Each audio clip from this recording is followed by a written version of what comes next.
नमस्कार किसान भाई। महामहिम के साथ में पुनः मौका मिला है कि हम अपने कृषि की पाठशाला प्रोग्राम को चालू करें।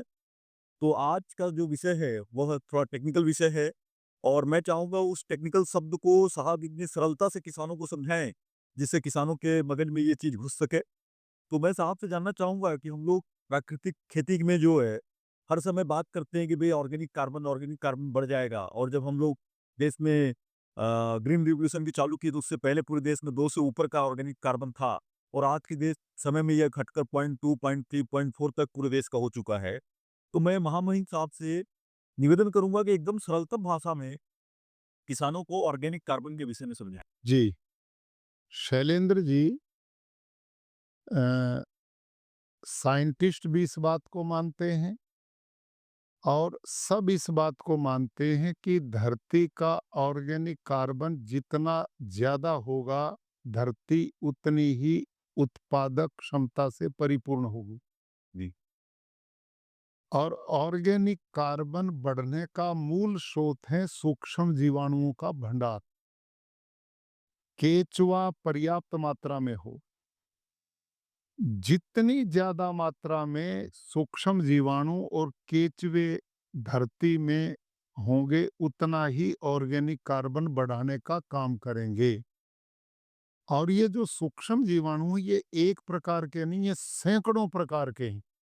ये मिट्टी में भी हैं और प्राकृतिक खेती में जीवामृत की तकनीक से और घन जीवामृत की तकनीक से हम इनको बढ़ाने का ही काम करते हैं।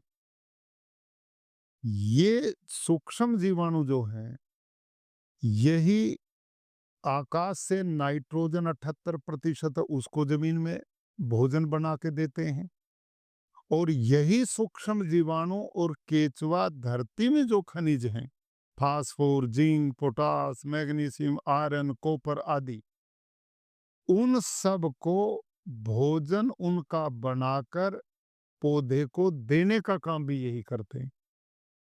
तो धरती में ऑर्गेनिक कार्बन बढ़ाने का जो उस ऑर्गेनिक कार्बन मतलब धरती की गुणवत्ता, धरती की उपजाऊ क्षमता और उसका विधिवत लेबोरेटरी में नापने की भी व्यवस्था आजकल हमारी साइंटिस्ट यूनिवर्सिटीज में और लेबोरेटरीज में। तो ये सारी चीजें तभी बढ़ेंगी ऑर्गेनिक कार्बन जब धरती में सूक्ष्म जीवाणु और केचुए का भंडार होगा। और प्राकृतिक खेती सूक्ष्म जीवाणुओं की ही खेती है, इसमें खाद के प्रयोग की व्यवस्था नहीं है, बाहर से इनपुट्स नहीं डालने।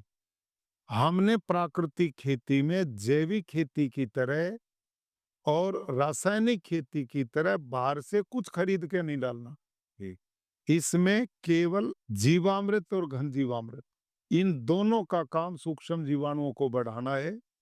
और इसी पद्धति में आगे आप चर्चा करेंगे आच्छादन की, उसका भी काम सूक्ष्म जीवाणुओं को बढ़ाने का है। जी। तो जितना ये बढ़ेंगे फिर वो मरेंगे, वो परिवार बढ़ाएंगे, मरेंगे। ये पैदा ज्यादा करते हैं, मरते जाते हैं, पैदा करते जाते हैं, मरते जाते हैं।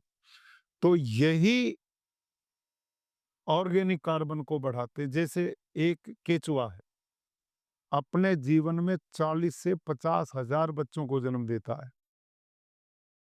तो वो स्वयं जब मरता है तो धरती के लगभग 16-17 प्रकार के पोषक तत्व की पूर्ति कर देता है। तो वो ऑर्गेनिक कार्बन का ही भंडार है। सूक्ष्म जीवाणुओं का शरीर ही ऑर्गेनिक कार्बन का भंडार है।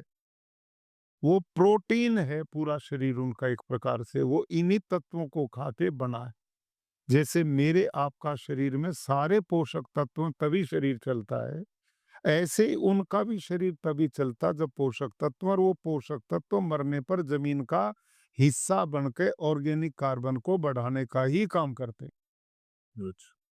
मतलब किसानों को सरलतम भाषा में साहब ने समझा दिया कि ऑर्गेनिक कार्बन मतलब कि आपको ज़्यादा से ज़्यादा जो है जीवाणुओं, कीटाणुओं को जो है अपने खेतों में संवर्धित करना पड़ेगा और इसको साहब ने बताया कि देसी गाय के जो है गौमूत्र के सुसुम और उसके जो है गोबर से जो हम लोग जो जो घनजीवामृत बनाते हैं, उससे हम लोग इसको कर सकते हैं। जी। तो आज के एपिसोड में साहब ने ऑर्गेनिक कार्बन को बहुत अच्छी तरीके से समझाया और अब हम लोग नेक्स्ट एपिसोड में आपसे पुनः मिलेंगे और दूसरे विषयों पर चर्चा करेंगे। अभी के लिए नमस्कार।